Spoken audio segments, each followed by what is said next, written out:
Hello student, आज हम 12th class का एक नया चैप्टर स्टार्ट करेंगे, हराज डेप्रिसिएशन। डेप्रिसिएशन क्या होता है? कंपनी की ये स्थायी संपत्ति जो होती हैं, फिक्स्ड एसेट्स जो होती हैं, उन पर लगाया जाता है। जिस तरह जैसे कंपनी कोई अगर मशीन खरीदती है तो कंपनी उस पर डेप्रिसिएशन लगाती है, एक चार्ज लगाती है।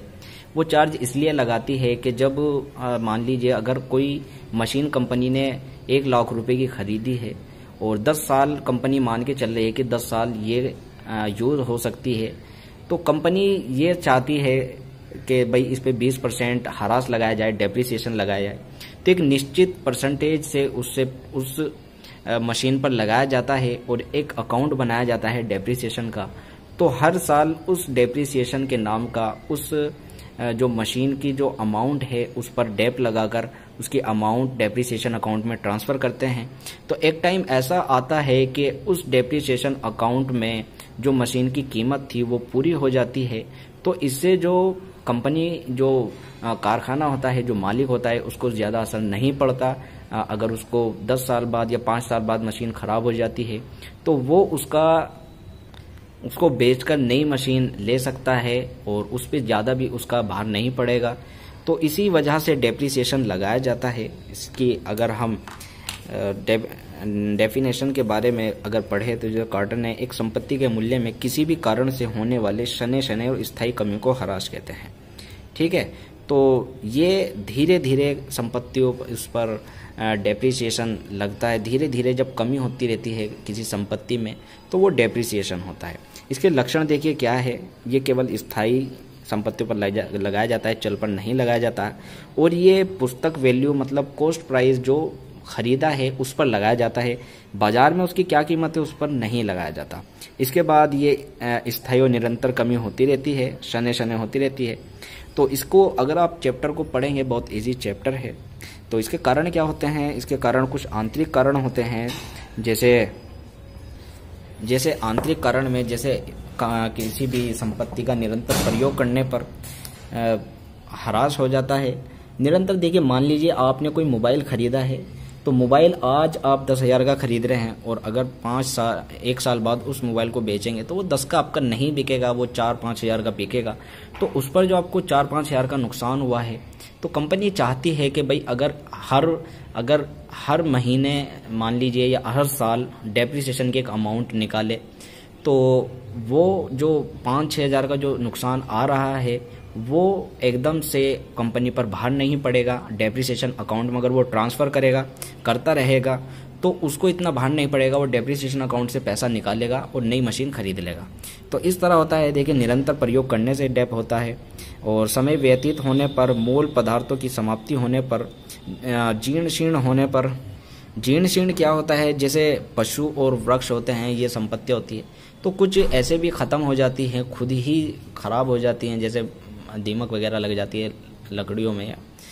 तो बाहरी कारण क्या होते हैं? कोई संपत्ति पुरानी हो गई है, पुराना डिज़ाइन हो गया है, तो इस तरह भी वो चलन से बाहर हो जाती है, कुछ दुर्घटना हो जाती है। ठीक है, तो ये इसका एक पूरा मैंने आपको समझा दिया हरास क्या है और इसकी आवश्यकता क्यों पड़ती है। इसकी आवश्यकता क्यों पड़ती है? संचालन व्यय का महत्वपूर्ण अंग है।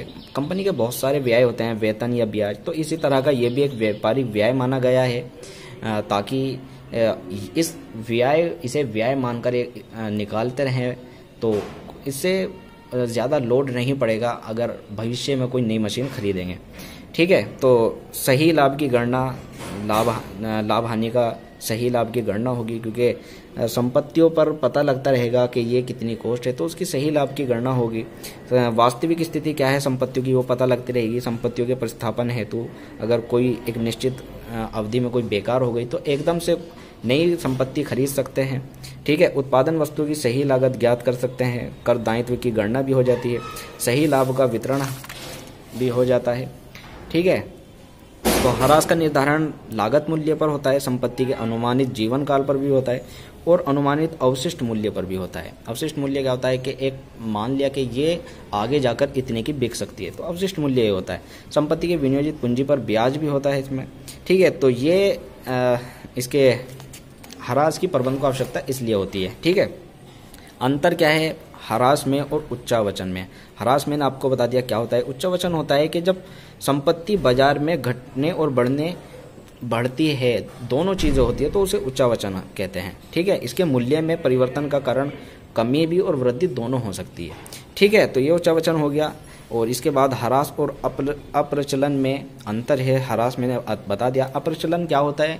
अप्रचलन होता है जब कोई चीज़ प्रचलन से बाहर हो जाती है, मतलब उसकी अब डिमांड नहीं रही। ठीक है, तो इसके बाद इसमें ये इसकी पद्धति हैं कौन कौन सी है। स्थायी किस्त पद्धति या निश्चित प्रभाग पद्धति, फिक्स इंस्टॉलमेंट, इसको और कई नाम से भी जाना जाता है, जैसे सरल रेखा पद्धति, मूल लागत पद्धति, समान किस्त पद्धति, मूल लागत पर निश्चित प्रतिशत पद्धति।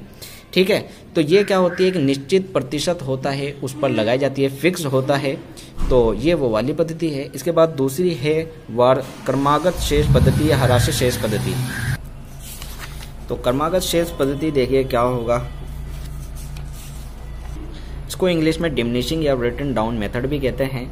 ये एक निश्चित जो प्रतिशत होता है उस वो लगता है और जो वैल्यू आती है उस पर इसके बाद लगता है। देखिए स्थायी में क्या था कि जो एक अमाउंट थी उस पर हर साल एक फिक्स हो जाता था कि इतने साल हर साल इतना लगना है, लेकिन इसमें जब ह्रास कटने के बाद जो अमाउंट आएगी उस पर लगता है। तो ये क्रमागत शेष ह्रास पद्धति है। इसके बाद तीसरी वार्षिक वृद्धि पद्धति है। ये इन दोनों जो विधियां हैं इनकी एक कमी को दूर करने के लिए बनाई गई है। इसमें एक ब्याज की व्यवस्था रखी गई है, एक निश्चित ब्याज होता है जो हर साल लगता है। ठीक है, इसके बाद ह्रास कोष पद्धति है, डेप्रिसिएशन फंड। इसमें क्या होता है, जो ह्रास की जो राशि है उसको व्यापार से बाहर डाल दिया जाता है ताकि उससे पैसा कमाया जाए। तो एक जब निश्चित समय के बाद नई संपत्ति की आवश्यकता पड़ती है तो वहां से पैसा निकालकर इसमें यूज कर लिया जाता है। ठीक है, इसके बाद बीमा पत्र पद्धति है। इसमें एक निश्चित इंस्टॉलमेंट अमाउंट होती है जो हर साल लगती है, एक निश्चित होती है। तो देखिए जिस तरह इसमें लिखा हुआ है 9600 की यहाँ पर शुरू में ये बीमा किस्त थी, तो ये हर साल 9600 तो हर साल एंड में आकर पूरे 50,000 हो जाते हैं। तो इस तरह इसमें लगती है।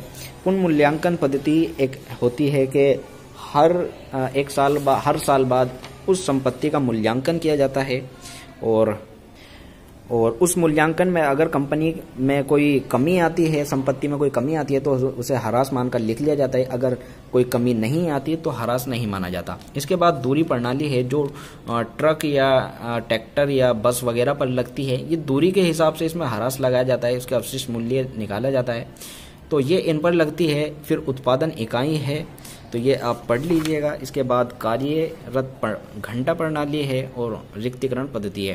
तो ये सारी पद्धति आप एक बार पढ़ लीजिएगा। उम्मीद करता हूँ आपके इस चैप्टर समझ में आया होगा। शुक्रिया।